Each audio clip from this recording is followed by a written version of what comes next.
Okay, imagine this. You're bustling in a coffee shop or maybe at a party, and across the room, you spot someone you'd love to approach. Your heart races. In this moment, you want to stride over and say something captivating, make them laugh, and leave an impression that they won't forget. But instead, you're freeze. You're stuck, held back by the same barrier you've felt for years: fear, doubt, and lack of confidence. If this sounds anywhere familiar, you're not alone. But today, I'm inviting you to step into the role of the hero in your own story. A story where you break those barriers and come out on the other side as someone who radiates confidence and charisma. Act number one: recognizing the quest.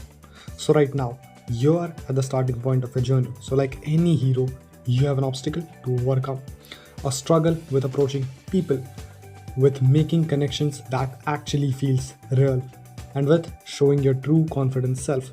You might see others doing it effortlessly and wonder, what do they have that I don't? What is really special about them? The answer is they've embraced the journey you are about to start. Because building confidence and charisma isn't some gift you're born with.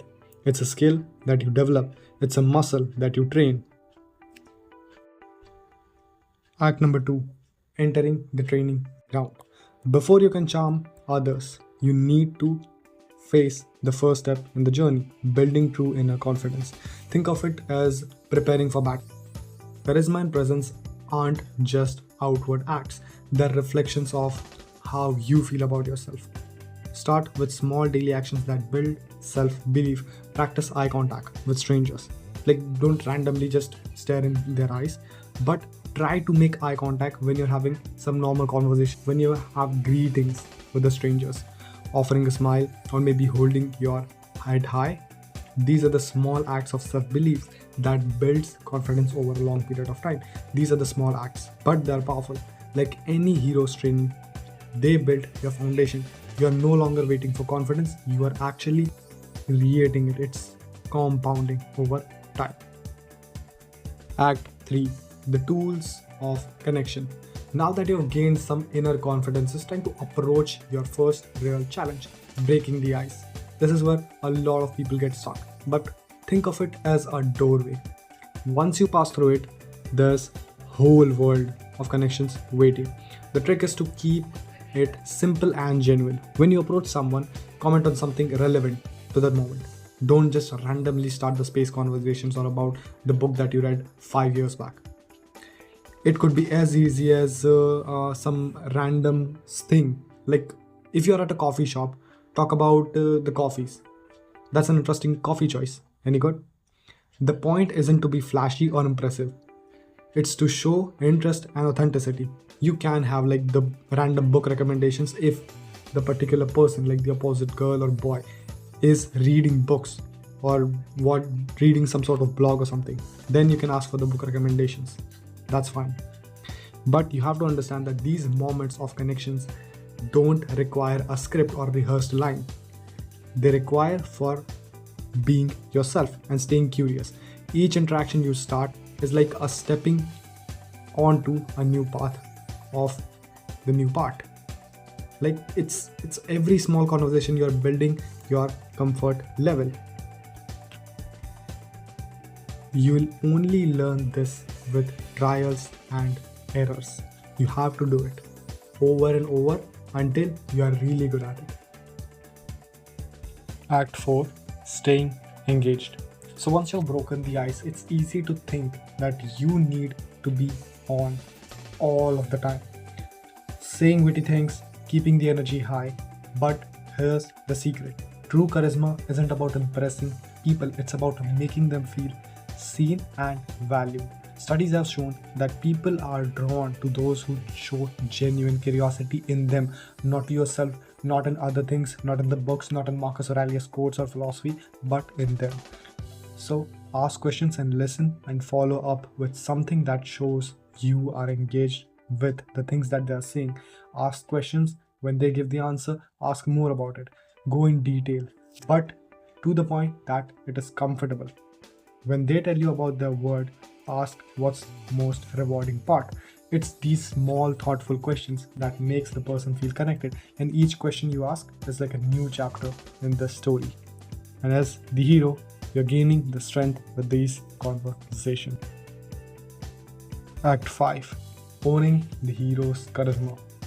Now let's talk about the body language, the armor and the sword in your hero's journey. So now the hero is prepared to go on to the conquest.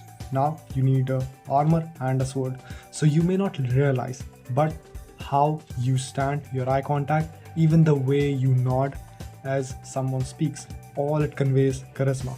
You are telling the world, I'm here, I'm open, and I'm confident in myself. So try using open body language.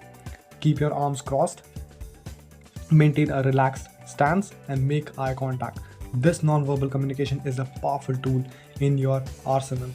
It shows you're comfortable, open to conversation, and genuinely engaged. So here's an interesting trick. If you want to make the other person feel engaged and comfortable and open to connection, then mirror the other person, tone and energy. If they're soft spoken, ease into softer tone. If they're enthusiastic, match their energy. These subtle mirroring builds rapport and makes them feel understood.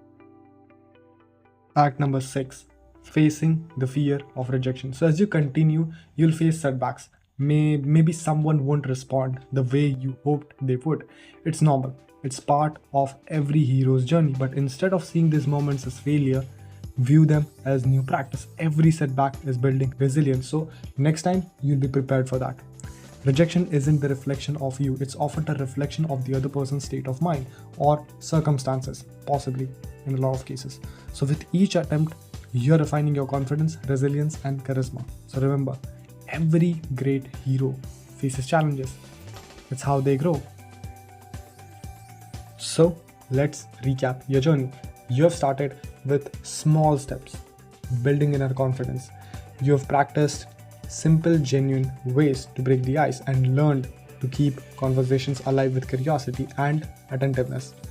You discovered the power of body language and the courage to keep trying even when the things didn't go as planned. You're no longer the person who's afraid to approach others or worried about how you'll come across. You've become someone who walks into the room with confidence, who can make others feel comfortable, and who leaves a lasting impression. You have become the charismatic hero in your own story. Congratulations. Charisma isn't a magic, it's a skill, and you have taken the first step in mastering it. The more you practice, the more natural it will feel.